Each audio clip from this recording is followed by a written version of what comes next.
Yeah, yeah, it's still better than 2 episodes ago or whatever when my microphone was just fully unplugged from the actual thing. I picked up the microphone and the wire fell out and I was like, "Oh, well that how long have we been going? For God's sake, absolutely ridiculous." Oh my god. I love that you're wearing your Hitbox Oh yeah, yeah, t-shirt yeah. today. I Uh forgot about that. Hey Hitbox, sponsor him. He's good. He's really good. This is the sixth time mystery game champion of Colorado. You're gonna absolutely love this kid on your team. What are you talking Yeah, about? Come I've on. had this shirt for a while. I remember the Evo. They were at Evo and they're handing out shirts. And again, this was way back when they're still a small company, and now they're like Do you hear become. this? Yeah, Do you hear this? Get this man on board. I was here from the start. He's here from the start, people. Day one. Pre-order. Yeah. Man, how is your multiverses experience going? Have you Well, dropped out from, or not dropped out, but now the tournament that you were playing in is over, have you stopped playing like mostly that game now? Have you gone back to your traditionals? Like, right. I wanted to keep going, but I went on a 2-week vacation where I didn't really play a bunch of games, and I kind of fell off. There is another tournament, for example, this Saturday. I'm like, oh, I'm out of practice. I'll just wait till my boy Fred Flintstone's in the game, and then I'll play. And that's actually a good. That's something that's interesting about this game because like in League, if you drop out of League, you're like, oh, I might return one day, and there's nothing that is coming up. You know there's going to be new champions, but you have no idea what to look forward to. But since it's a WV game, you're like, I can wait until like my favorite character comes, a year from now. So there's something to look forward to. isn't that nice though? It is a big difference from the other MOBAs of like the other MOBAs have to get you excited about a Yeah, character, but it's like big IP, the draw. You know what I mean? Like, yes, yeah, I want a yabba dabba do. Are you kidding me? exactly. I'm smacking people with a big club. Like, I know it's Yeah. happening. Where's my What's Barney Rubble? Like, I'm going in. Dino's got to be there somewhere. what's a game that you've played like? What's an IP that's really drawn you into the game, even if it was like not great? Do you know what's funny? Warhammer. Okay, yeah. Warhammer Damn, there's a lot of games. 40K, yeah, it has a lot of games, but I don't care for really playing the RTS games or really like. Honestly, never really played any of them, but I've watched all of the cinematics on YouTube for 3 of them. So just Wow. like whatever happens at the start, and then somebody does a full playthrough, and then you just watch. But like they'd skip points for all the cinematics, so I could see some of the gameplay and how it led up to places. And the game itself didn't. They were never remarkable, but they were still interesting. I never felt that they hit the grittiness and the strength and the intenseness of like the Ultra Space Marines. Like if you've watched the 40K renders, the fan made cinematics that came out like 2 years ago, 3 years with Altimus.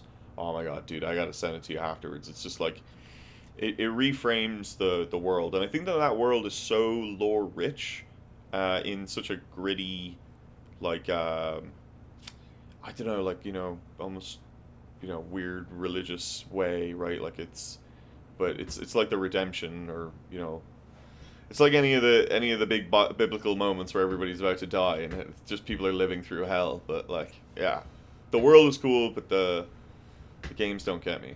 Games don't Aren't get me there at all. some games where you're like in a space Hulk and you're like playing as a Marine, and isn't it kind of intense like that? I don't know. I haven't played those games. I've seen the trailers. I'm like, I kind of want to play that. Yeah, it's like Hawken back in the day Yeah. was like should have been the feeling of being in a real Titan and stuff like that, but like it never had the same feeling. Like that game had better feeling than the other games, completely and I utterly. agree. Yeah, Yeah. absolutely. But no, it is nice though that these character building games though, like that you can break away from all of that and pull in some more of these. But we don't really get access to that, so you gotta kind of build some gravitas around your stuff. But um, I played I played another big session with my girlfriend of It Takes Two. Her mechanics have improved drastically. Oh, nice. It's incredible to see. Although she had a really weird thing where she wasn't enjoying the controls, so we started inverting them. And she liked that better. Yeah. And now I'm like, hmm. I've seen weird stuff like that. Yeah. She wanted right and left um, inverted. But this is the thing, is like, at one point, I don't know if she actually wanted it inverted or she just had such little experience with playing kind of controller games and platformers that if I had given her anything, she was just learning from the absolute basis, right? Like, no, I don't mean that in a bad way. No, I Like, understand. you know, I mean, she couldn't tell a big difference between like having left as left and right as right versus having right as left and left as right. Like, she was like, eh, both of them kind of feel the same. So I was like, oh, all right, well, maybe you just think that way, or you just never got into like one like solid pattern or something like that. But I don't know how that would work. Yeah. What's interesting about that is that most gamers, when they're faced with controls that aren't what they're used to, will actually be like offended or frustrated. Like it's a very strong emotion when they're like, "Oh, why am I have to play inverted controls?" or "Why are these buttons swapped when it didn't used to be?" Like it's actually a very big sticking point. Is Really? yeah, yeah, I think so. I think when something doesn't follow tropes that they can fall back on, it's pretty offensive. Oh, serious. No, absolutely. But these bosses are crazy. I never thought that we would go through so many different iterations of gameplay mechanics and different things. And also then seeing some tropes from like old games. Like we're in the Crash Bandicoot area right now of space, and there's all these like Yeah. warp areas. Um, but yeah, I don't know, man. Some of the puzzles got a little bit too complicated at times. Um, you know, for her, but we're working on it. Just like recognizing, like she had the gravity boots, but she couldn't really. She never really remembered which were her spots to walk on. The walls are very defined in that game, so like when you see like a red edge and a very bright border, it's like you should know, like, hey, that's your thing. Go over there and do Yeah. that. But she just wasn't able to build up that recognition all that much. And I honestly could have been we were just tired or whatever, but like, you know, I mean, I wonder if that. I don't know what I should be doing, if anything. Probably nothing at all. just just letting her play the game has been what we've been doing, and just Do you? enjoying it together, you know. But Yeah. do you do you try to level up your partner there? Do we try to do I Yeah, don't that want to was be actually so my game designery, you know. that was my question to you is do you think because you're more skilled, you're pulling her past what skill level and level that she should be and you're the problem, obviously. I'm usually, actually, yes, absolutely. But no, yes, maybe. I'm trying not to, but maybe not. I'm not explaining. I don't want to explain any of it though. I just kind of like walk into the. I might have been floating into the room and solving the puzzle a little bit too quick. Yeah. I think that was probably one of the things. There was because we did play for like a solid 3 hours, so I think like in the like towards the end, I was just like, all right, like what's next? What's next? What's next? What's next? Yeah. But I Well, wasn't it's running exciting. ahead. I wasn't running ahead or doing anything like that. We were together the whole time, and we would always be doing it. So I mean, but it was nice. It was enjoyable. Um, I don't know, best puzzle so far. Uh, One of the most interesting one has been jumping onto like me being a really really big person. I can like make myself massive Oh or I can make yeah. myself small, and I made myself massive and I could move around this electron ball that's like shooting sparks all over my hands and everything. Then they had to jump on top of it, and I would have to walk them down to a platform to a button to go I hit. remember that. That was pretty advanced. Now that I recall, yeah, that was pretty advanced area. That takes a lot of time. We spent probably 10 minutes. 10 minutes learning. It's 10 minutes learning. It's fine. Yeah. Yeah, I think the thing was is that the. Do you remember the bees section? Did you ever do that part of it? If you describe it a little more. Well, so yeah. So you go into a hive in the tree, and you're fighting squirrels. I don't want to give away too much of the plot, I Oh, guess, okay. but I kind of remember. There's like anyway, shooting and there's a stuff, right? lot of shooting. There was a lot of Yeah. shooting. There Yeah. was a lot of coordination between, I mean, the controller aim, her, I mean, obviously her FPS skills are not as honed. So she had a lot of problems there. I think that was like the biggest hurdle, especially on some of the bosses when like I can't really do much. I can just goop them up, so I can like I have to shoot them first, but then they have to finish it off. But a little bit of distance, and we were able to kind of like figure it out. But yeah, Yeah. I don't know. Yeah, I mean, hopefully just over time. I mean, that's the biggest thing. It's just that she's just gonna get better and better, which is cool to see. That Yeah. was cool to see. It was just like her platforming was so much better, and then the I think aiming got better later on. I think this is something we kind of touched on before, which is in a normal game you can kind of track players or through playtesting figure out the right speed to ramp people up on. But then in a co-op game, especially with two skill discrepancies, it is really hard to track two people and get and find the right pacing to for your game. For sure, it's super fun though. Like, it really is, and Yeah. we're having such a great time doing it, and enjoying all of the little mini games and puzzles, Yeah. and stopping, taking pictures, like smelling the roses a little bit more, which is Yeah. awesome. But this brings us into one of the topics that we were going to talk about today a little bit. So, uh, quality versus speed in game development and in production. Something like It Takes Two had to be built on a concept at some point, right? Proven mechanics. Uh, the storyline needs to be kind of there before it becomes the big game that it is. And that game is a game built out of quality. It's different areas all the time. Built with a purpose levels, very unique aesthetic and style, and will reach those heights of art in my mind, and do Yeah. to as The Last of Us, as any of the good ones, right? Feels super handcrafted. Super handcrafted. And for that case, then they are going to sell copies for years and years and years, and for as long as they'll be the one that you're going to go to when you're going to say, hey, like, what games are you going to play with your partner? Like, go play this one. Like, this is going to be good. Go try this. Um, so in that case, how do you get to there? Minus having a Sony deal and a bunch of other stuff. But as a game, how do you think that they would plot that path, and how do you think you might do it? Right? You know, speed versus quality, and at what points in development might you prioritize one over another? Right. And it's not necessarily dogging on speed either. Obviously, we do. Of course, we all want to aspire to have be the great milestone game that everyone follows. But a lot of, maybe even most companies, succeed based on speed and their ability to like have good production and make crank out games, even if they aren't perfect, but cranking them out at a reasonable manner to keep the studio alive. Actually, really quick question back to you. Do you think most companies succeed based on speed versus quality, or the other way around?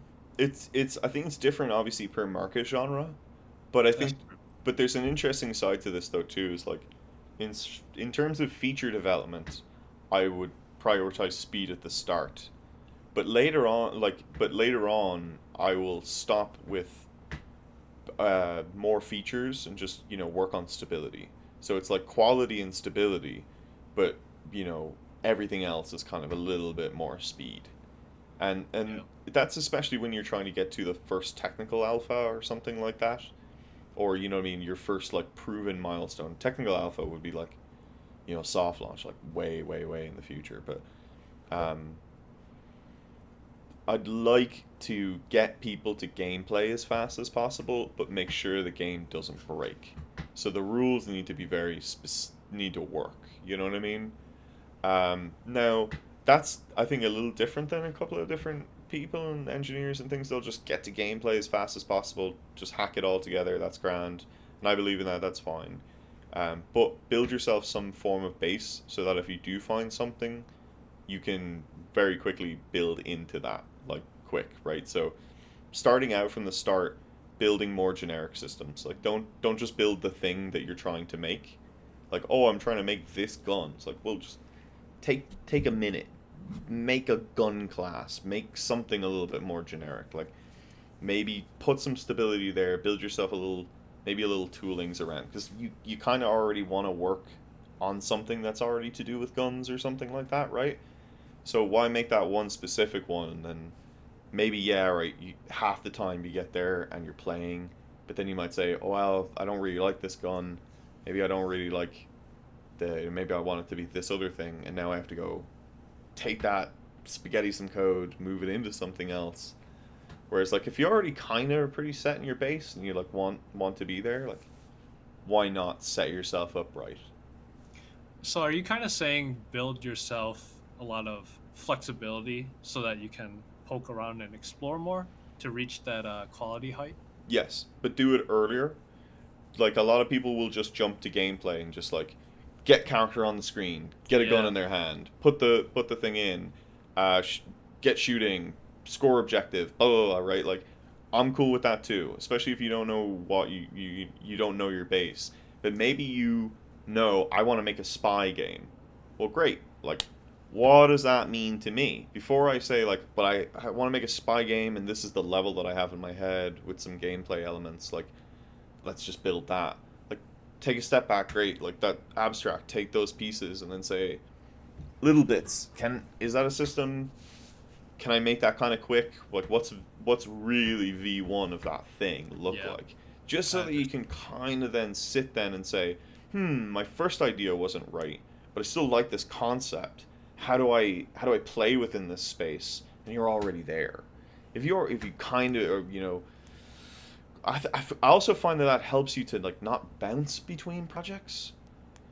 Because I don't know about you, like when I was making my first like 4 or 5 games, just like really really fast prototypes of different things, uh, I would always say to myself, like, oh, that was kind of, I got something kind of cool, like I got a nugget of something, like that. Hey, that ain't bad.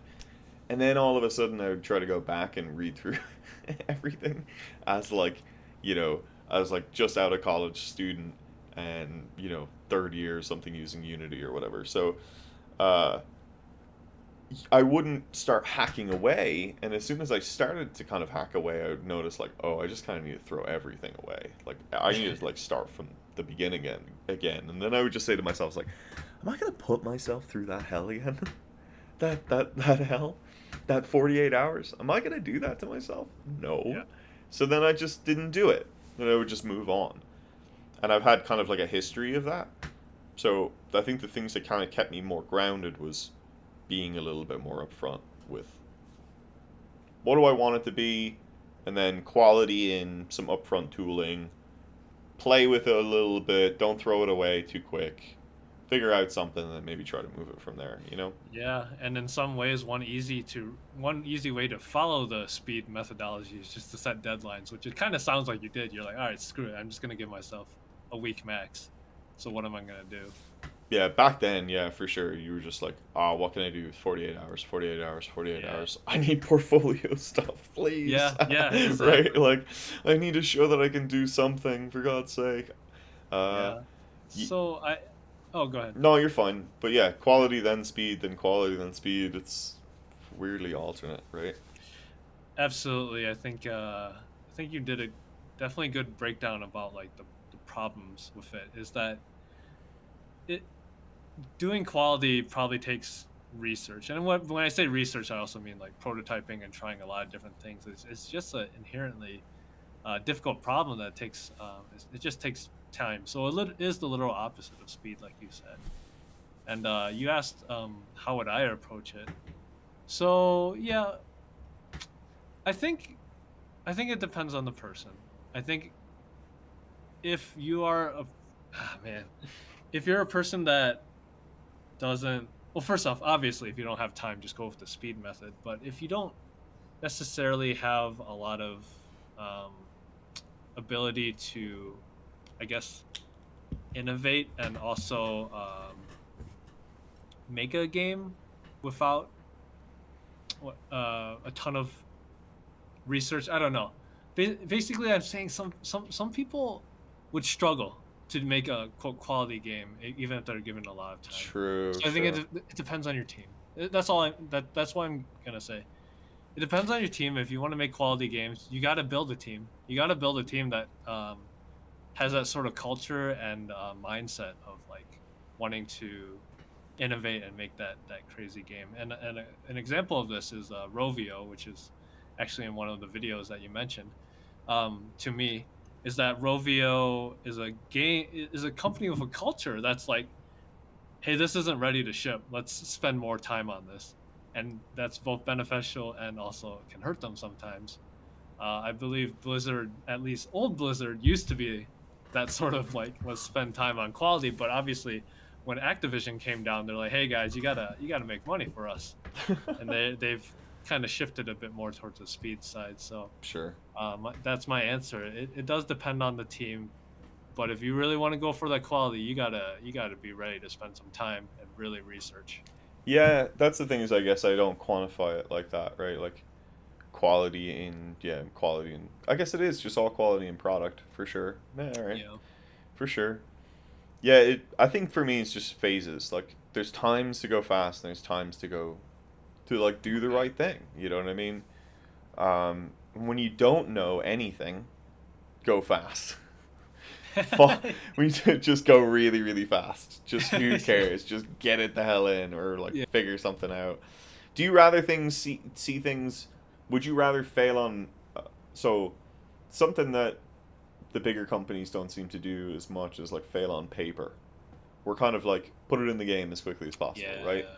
Whereas like I'm like, well, we could have maybe done a few more wireframes. We could have Right. maybe done a click through there. Like maybe we could have done something else, but it's funny. It's like there's been certain times where halfway through feature development, all of a sudden we're like, nope, scrap it, do this one now, and it's like, all right, you know what I mean? It makes sense. Like it's a better move, but it's like, oh, maybe too fast. You know what I mean? Should you hold up development when you don't know like that? Should we fail on paper more? That's a really good point. There are more ways to pull it off than what I said. Where are you I, in your development then too with yeah. Fall Ball Fall? No, that's Are a you good in question. are you in a quality pass? What are you doing? Ugh. Well, actually, I'm doing a performance. So actually, we had an alpha, and it worked fine on every device. But I put on an old Android, and I was like, "Uh-oh, this is almost unplayable for whatever reason." So starting to do some performance stuff. So I'm later in the cycle, but I think what one thing you mentioned here, if you're talking about a generalized problem, is that it's uncertainty. You know, I think you're the one actually introduced me to the concept. I forgot. It's like the uncertainty cone, Oh or yeah, the cone of uncertainty. yeah, yeah, yeah. So, the cone of uncertainty is basically, especially when you're at the beginning of a project, the cone is huge. The cone of possibilities is almost infinite, and you don't know what to do. So I think there are like two basic ways to tackle it. You can and maybe should. If you're at a big company, you're like, all right, let's prototype. Let's just throw 20 prototypes out there and figure out what's the best way to go. But another way to do it is to do research, I guess. That's another way because you're gaining information. Gaining information, however you do it, reduces the cone. Hmm. So I am more on the side of doing research. And I think in a big company that'd be infuriating to a boss, and they'd be like, "Hey, get out of here! Like I don't want you just sitting here and thinking and reading." Um, and so they're more keen to get actual analytics rather than relying on theory, and a Hmm. lot tends to be that way. Sure, makes sense. Yeah. I mean, there's also probably a side of this too. Is like if you don't think that your game is gonna reach the heights that it's gonna make, maybe go fast. Yeah, yeah, that's it. Maybe just go fast. Maybe That just too. get it out. And and you know what? Okay, actually, I do have a weird cycle. So, I'm talking about all this theory, but I did start with prototypes actually. When I first started out, I was just slapping out prototypes because I was uncertain and I didn't have the confidence. But then I got metrics. I was like, and if you go to itch.io, I'm still like one of the top 5 games on for the genre. So yeah, so I mean that alone that tells me I'm on the right path, and now I can like slow down and like figure out the right path forward. Yeah. I mean, that's the thing. People have been copying your stuff, so it's like you know the secret sauce. Right, right, right. But all of these things then come back to like quality bar. How far should you push deep? You know, do higher quality games obviously tend to do better in terms of sales and stuff, but they can't really mask up for just like bad gameplay or anything like that too. You can have a very highly polished game and still kind of not hit sales, right? So maybe should you have gone a little faster or whatever too. But if you're gonna reach those heights, like have there been any like there's still fast games that still have massive impact too, you know what I mean? So it's really about how are you getting that message across, you know, and ringing that true within your product, I guess, overall. Um, but I guess one of the other things is here too is do you have any thoughts on how much analytics are in those like more linear narrative games It Takes Two than in like a free to play mobile title or Right. whatever, right? Like, I mean, those analytics must be obviously very different. I'm curious to hear your thoughts on like what that might be. Yeah. I don't even know if they really have a ton. I mean, the bigger companies just have like just tons and tons of play testers, and I mean they might have analytics for them, but they don't really do like open betas or anything. So that's I think they really rely on more older methods to move along with that. Mm-hmm. Is is that is that kind of what you've seen as well? Or Yes and no, I guess. I don't know, but I've never. You see, the problem is that I've also never, sadly, never worked on one of those. I've yeah, always yeah, wanted to. I'm desperate. You know, what I mean, I'd love to be working on PlayStation games. You know, what I mean, Xbox games, like yeah, something nice and big like that. You know what I mean? I would say like Halo, obviously would have kind of as many as a free to play mobile game, but a lot of it is probably just positioning and completion of stuff and time to checkpoints and things like that. You know, Ye- and just checking how long it takes on average for players to like get through the game and to get to certain puzzles, yeah, discover solutions. You know what I mean? What time to solution is probably like a big one I would want to think about. You know, obvious trigger points when the player walks into a new puzzle room, and then it's like, okay, well, how long did it take them to find the first button? You know, if there's stages to that puzzle, like, is there a way to say like that's done if these two actions are being done, or maybe they just get to this point, you know? Uh, but you have no idea. I'd probably go a little bit too bad because you're probably right. It is just like just watch people because everybody's different, right? yeah. If you're talking about live service games, though, I in that case, I have no doubt they have a lot of analytics since they're constantly adding new content and tuning it. So since you've been back now, what's your first? What's the tasks? You know what I mean? You got a whole backlog of stuff you got to get back onto now. Come Yeah. on. No, it's been mostly the performance stuff lately, so it's definitely no fun. It's probably the What's least fun thing. what's the problems you've been facing there? Other like the device that you were talking about, like Yeah. is it five Oh, it's an twelve old Android. I don't know which version is on. one gig of RAM, 512 gig of I RAM? honestly don't know. My brother just handed me this, and actually this made me think of a question that you might know. How kind of related to this is how early do you do performance testing? Mm, uh you need to get it to device Oh, ASAP. midway through development, right? Okay. Like get the game working first, right? But as you're like finishing up the core loop, like you want to be getting your first playable, your first like core game, and play that on device. Like yeah, sure it should work in editor, but from that point forward, you need to be like making device builds and focusing on making sure that everything works. In terms of actual performance, as long as it's not absolutely bottlenecked, just keep playing. It's fine, Yeah, you yeah, know. But always just thinking about like every draw call that you make is a massive frame hitch. You know what I mean? And just anything that you're not needing to render to the screen, just like don't. Just if you start with some basic patterns, you can kind of get there. But I'm so poor at all of that too. Like my code is the most unperformant, you know, absolute BS that there ever was. So my stuff has never really gotten to that point where I've sat down and I've profiled other games, you know what I mean? But I've never had to do it and then start doing optimization for my own Right. stuff, you know? Like hell, I still don't really get how ternary operations work in C sharp. So Sure, it's sure. like it's garbage on my side, you know, but it's so And needed. this kind of goes back to what we talked about with taking time versus speed, which is I think if I were doing a more common game or something that I can borrow features from more easily, I would yeah, I probably would have checked performance a long time ago. I would have gotten to device like months ago. But because I've been more focused on figuring out the design, I had to spend so much time just doing that from scratch. I mean, it's a big cost. It's a huge cost Yeah. of resources. And then the thing is you're gonna have to do it again anyway.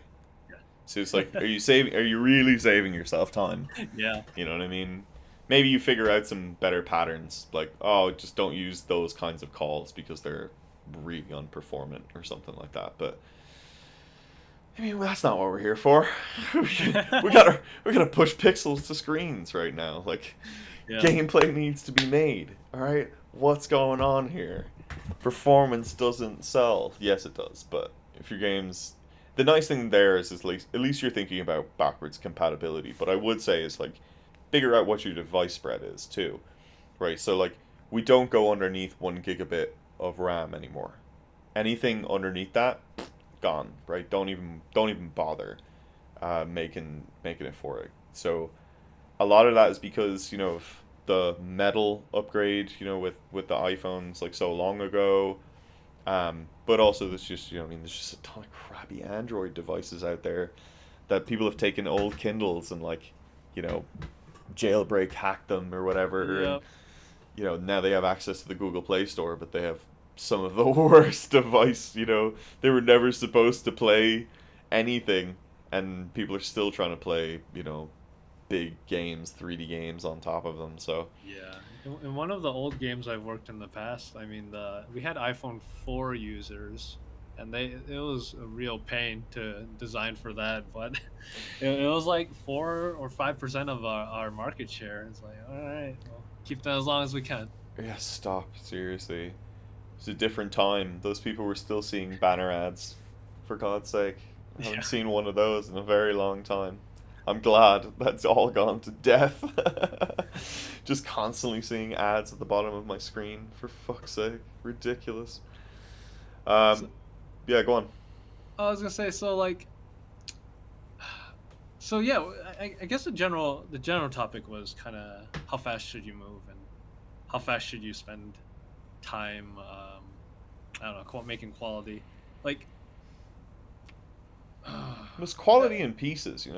Yeah, it's quality in all the oh, pieces, okay. right? So that's right. So you're saying it doesn't need to be like a total trade-off. You can just kind of like slice it in at the important parts, right? There's times to move fast and there's times to move slow. And it's not moving slow. It's just but hardening, right? And you gotta have a cycle of that, because if you don't polish the pieces that you've already made that you already seem to like, you'll never really find the box of what the true vision of that thing really was. Okay. You know, like also I think that there's certain times that if you just don't look at a problem for like long enough, you won't realize its actual problems. Like a friend of mine has told me now a few different times where they're building a card game with another one of my colleagues, and they loved it. They really enjoyed it, and they'd spent a good couple of hours on it, and were right there. They were like, "This is the one. This is the one we want to publish. This is the one we want to get out." And then all of a sudden, they found a fatal flaw where like it was just first turn advantage. Like if you went first, you just won. Like it was Yeah. just like here's a strategy.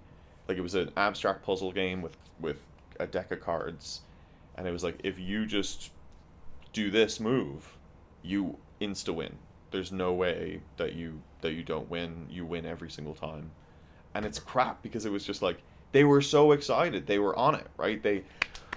we've got it, like this is the game we're gonna put out, we know this is it, and then all of a sudden just immense sadness when you have to stare at your thing for a little bit and really play test it, right? Like Yeah. they spent a long time just trying to build this, one little card game.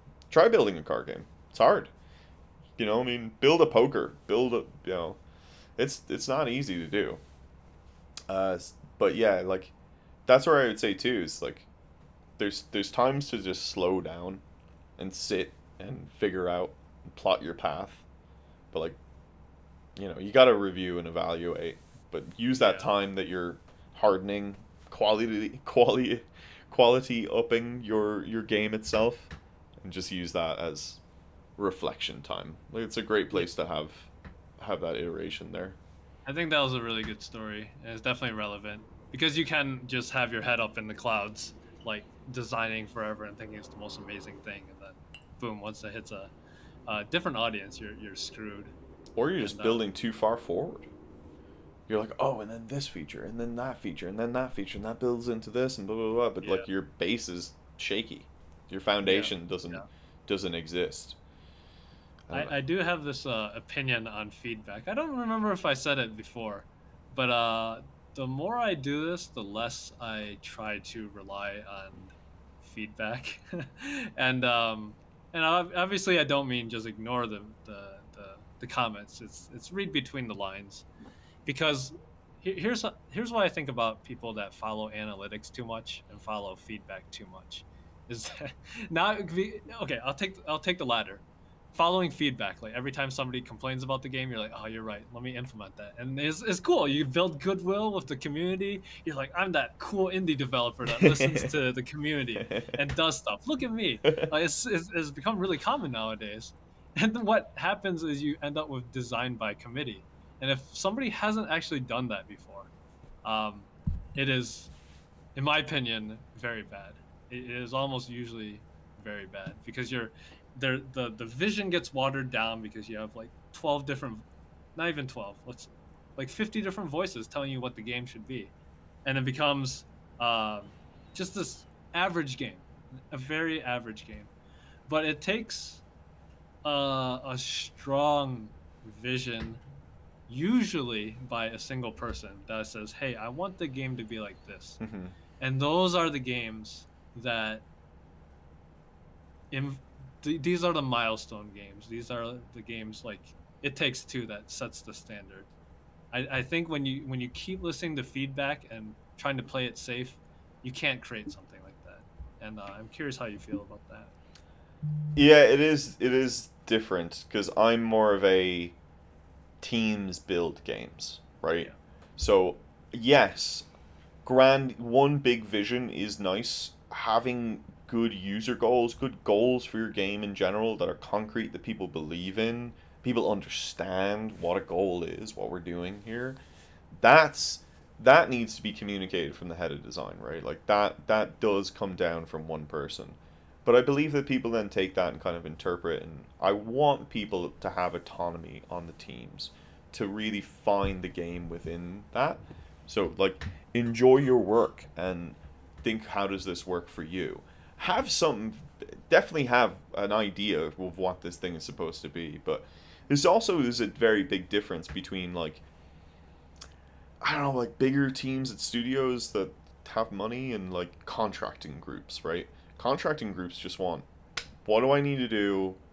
And if the more details that you can give them, the better, right?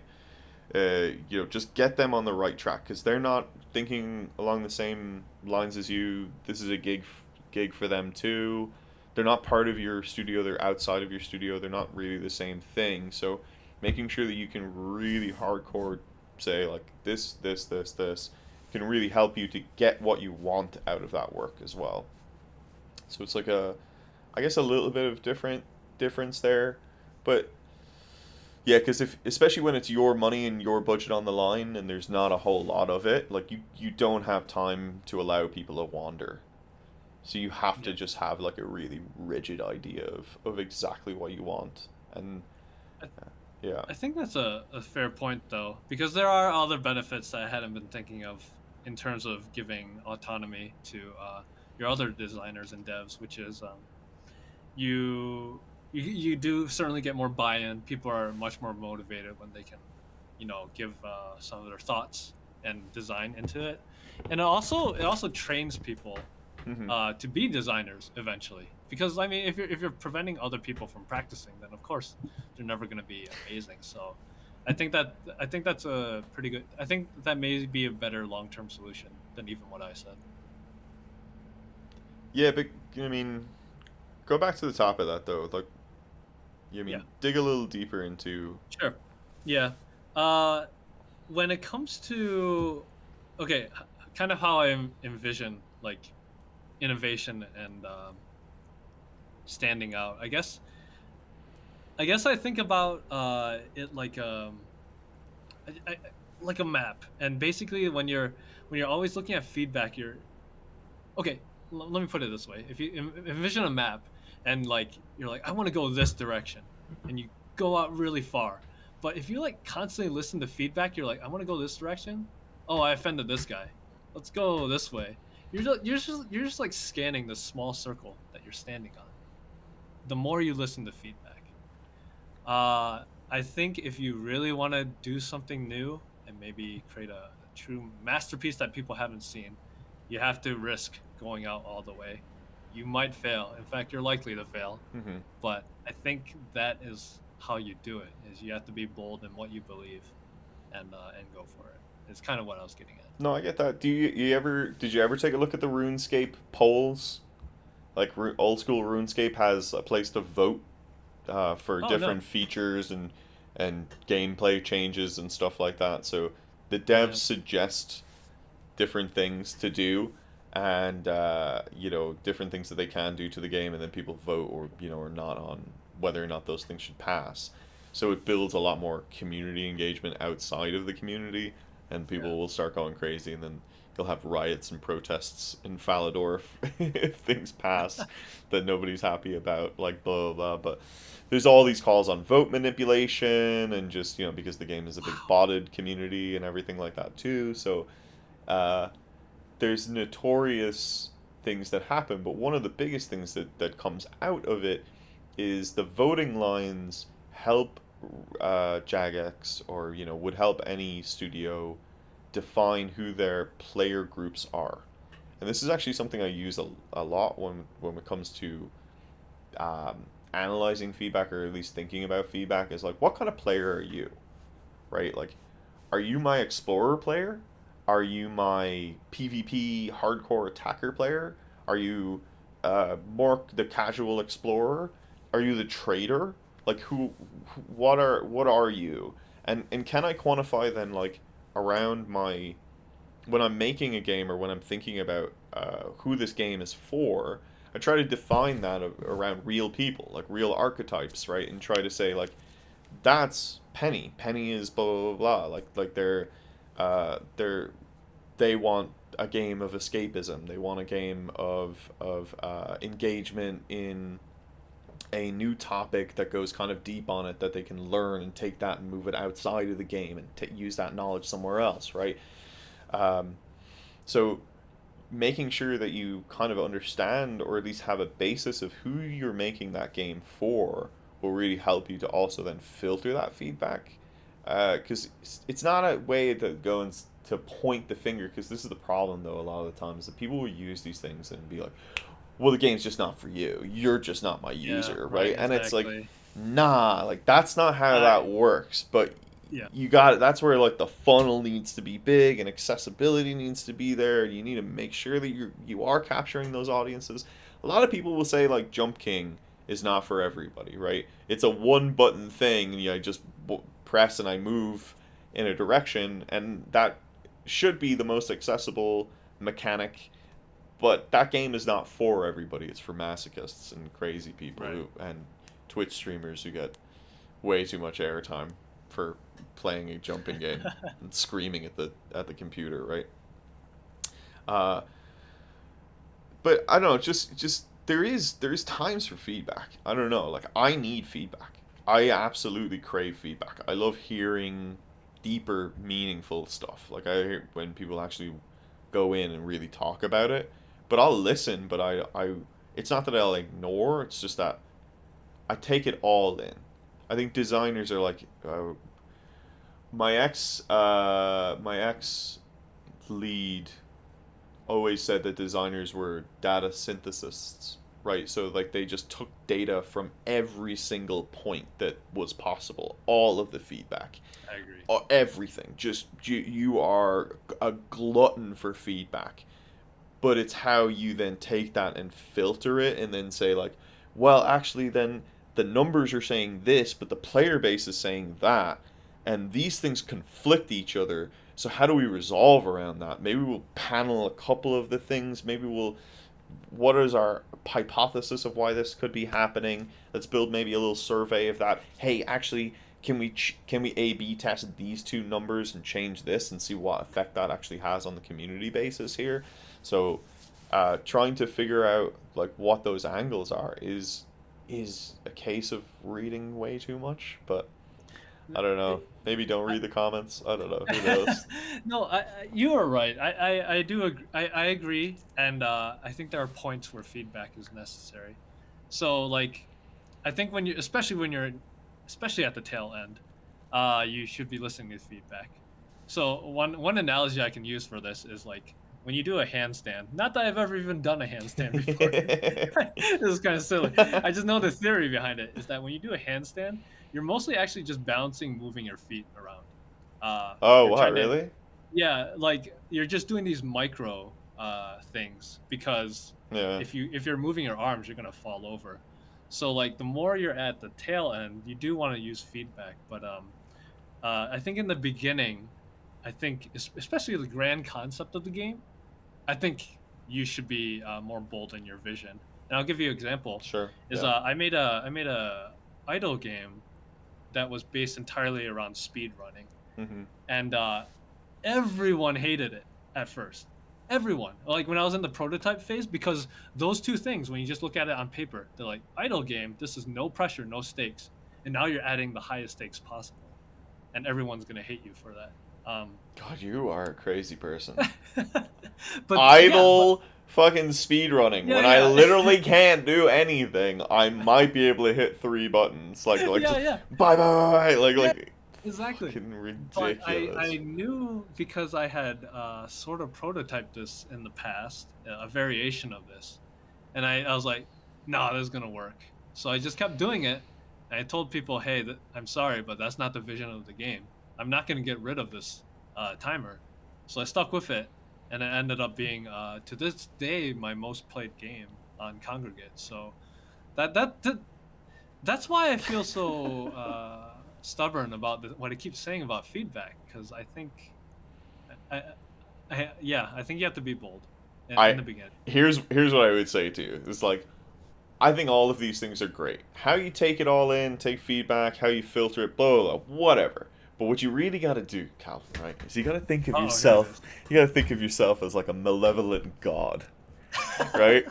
Oh, oh, oh, those the peasants want more gameplay. Oh, We've come oh, full circle. oh. Like this is what I'm saying. Oh, yes. Oh, they want a quicker button. They want no timer. Oh no, two timers, three timers. Oh, just We first absolutely. started by saying you should not be in a white tower as a designer. You need to look at the real world. And somehow we've come full circle of being a No, malevolent you god. can't. You can to the fucking player base. You can fucking tell those peasants what the hell you want this thing to be and how you want it to play. Internally on the team, let everybody play and There figure you out what go. it is. But like There to you those go. fucking players out there, you're gonna fucking play what the fuck I give you, and you're gonna fucking love it. You're gonna That love makes sense. it. It would be the stupidest thing in the world. But yes, I think that like a lot of times actually that can be funny. I would love to see what uh, you know, in the world of role playing and ARPGs and stuff like that, could you have like your whole company based around thinking that, or players thinking that you're a malevolent AI that's just churning out games for players, and it's just like games just keep coming out, and it keeps listening to feedback, and then it just goes crazy, and it just starts putting out like the worst games, or the most chronically annoying games, like QWOP, and being like, no, this is fun. This is fun. This is what fun is. Like, just. I think that would build an audience. I think, yeah, exactly. If you did that inside outside of the world, I think that would be so funny to see. Stupid things like that.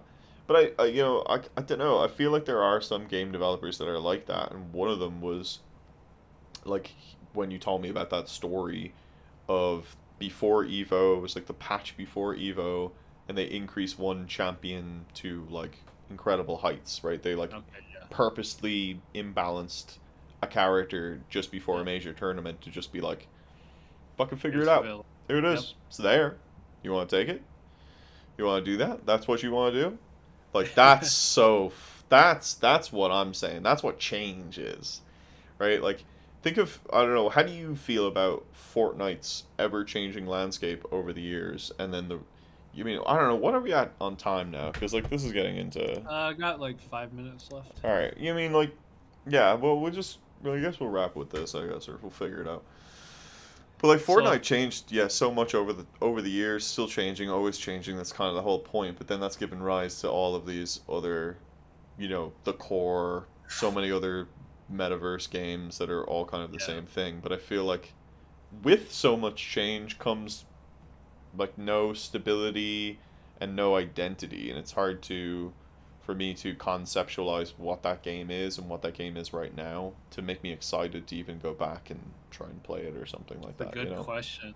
And I guess the point I'll harp on is that is an example of when you should pivot. I'll go all the way back to the beginning. They actually had a bold vision with their tower defense game. That was the one I played the most, actually. 4-player tower defense co-op game. I was like, I'm all in. And bold vision. And then they pivoted to a battle royale where they were pretty much the same as PUBG, but with building. And you know what? That was the right pivot for them. They should not have followed their original bold vision. So that counters basically what I said. But yeah, I'd like to hear your thoughts on like, because now we're talking about the seasons and how they actually change a lot between the seasons. Oh, didn't they get rid of building recently as well? Jesus, I see. This is the thing, is I don't know. I Exactly. also I don't know if that was like a long time ago and now it's back, Well, or yeah. I don't, like, I've lost the chronologic history.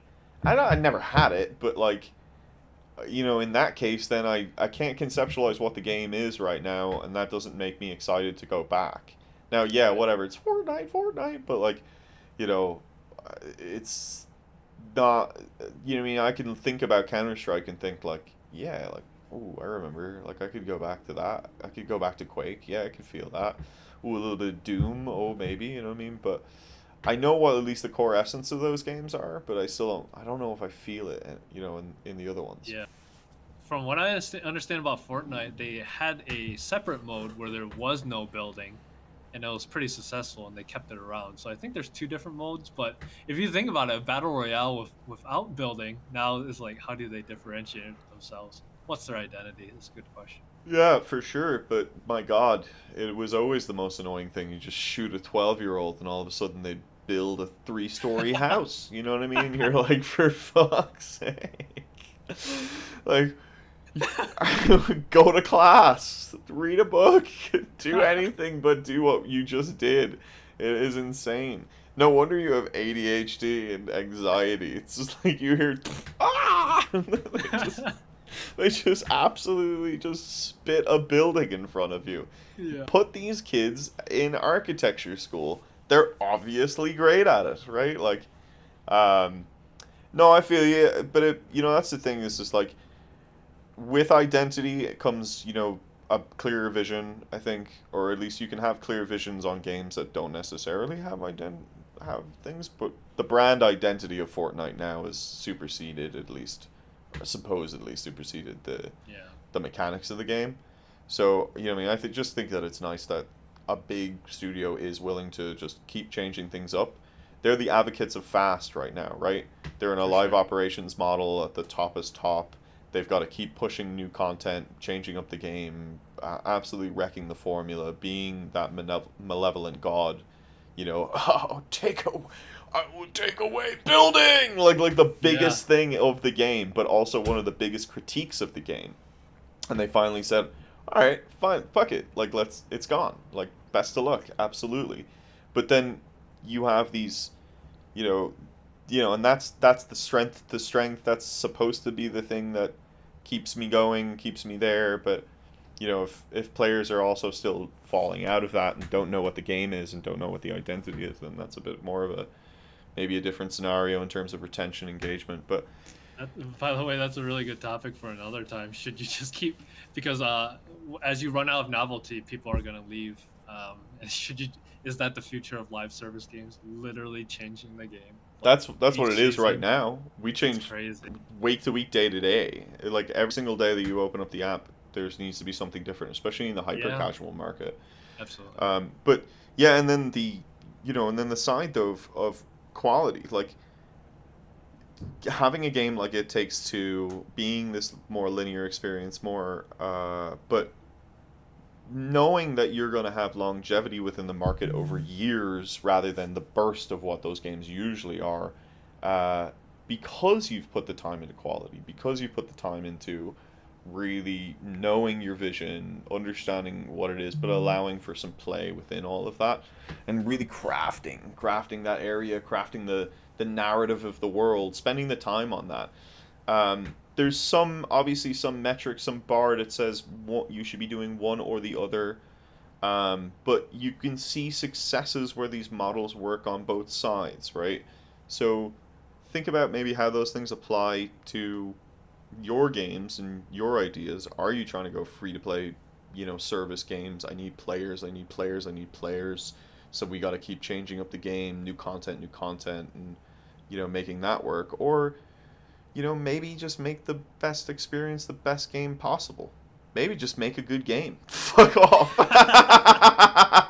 Man, devs from the year 2000 looking at this are like, man, what the hell happened to the world? Dude, I'm an idiot. Shut the fuck up. Get me out of here. How did I make it this far? I should. I'm so bad at this. Yeah, just make a good game. And on that note, I'm going to leave it at that. There you go. Alright, bye, Cal.